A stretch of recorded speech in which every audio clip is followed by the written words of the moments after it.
Food started as a crazy idea and some weird fermentations in my garage. Now, we have an innovation lab sparking a full-fledged national movement progressing beer and food.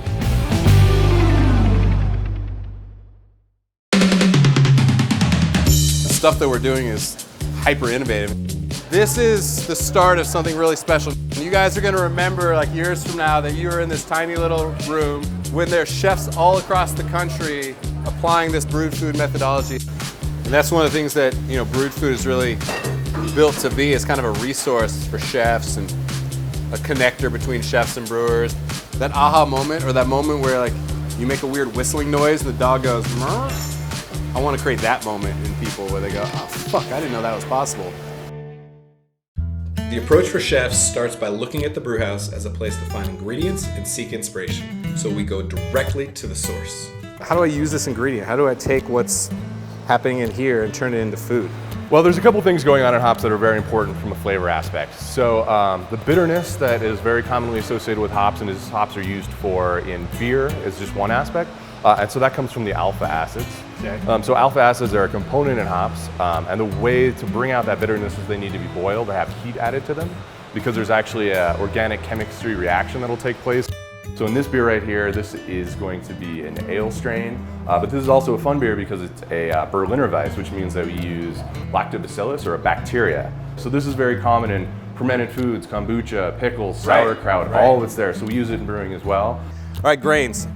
When I think of malted barley, I think of grains. It kind of all lumps like into one category. It's like grains for making beer. Well, then once you start like tasting grains, there's such a myriad of flavors, and that's the kind of thing that chefs really need to be aware of. Stocked with brewing elements and knowledge, it's time to take it to the test kitchen. When I began Brewed Food, there was no resource. So my team and I created a food lab to be that resource. Oh man, funky in the best kind of way. Before our efforts to bring that funk, things like using yeast strains to ferment kimchi were completely unheard of. That's why we get in the kitchen and we push. We push culinary boundaries, we push preconceived notions. And if we don't fail 50% of the time, we aren't pushing hard enough.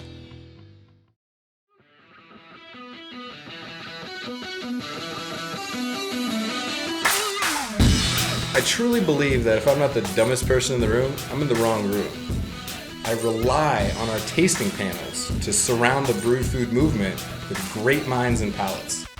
This is how we gain valuable insights on everything from culinary offerings to education and events.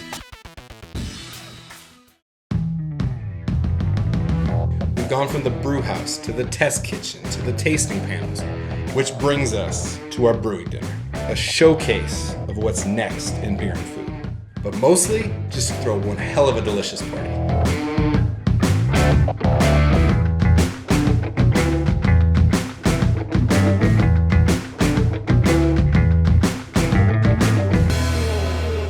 One of the things that I hope you guys experience tonight is this idea of surpassing food and wine. There's no way that even the wine guys, if they're honest, can say that wine pairs better with food. Beer has so much more opportunity, so much more diversity. We have carbonation, which is the great equalizer and always just cleanses the palate so much better. The reason that food and wine still kind of is the big brother of beer and food is because of this notion of terroir. Terroir is a near mythical ideal. What grows together goes together. We had no answer. There was no synergy in beer and food creating such a strong culinary identity until Brewed Food. Because we have this international pantry now, yet we can still create a sense of place and community around what we're eating and drinking, and that to me is really, really powerful. And I would clap, but I got shit in my hand, so you guys have to clap. Yeah.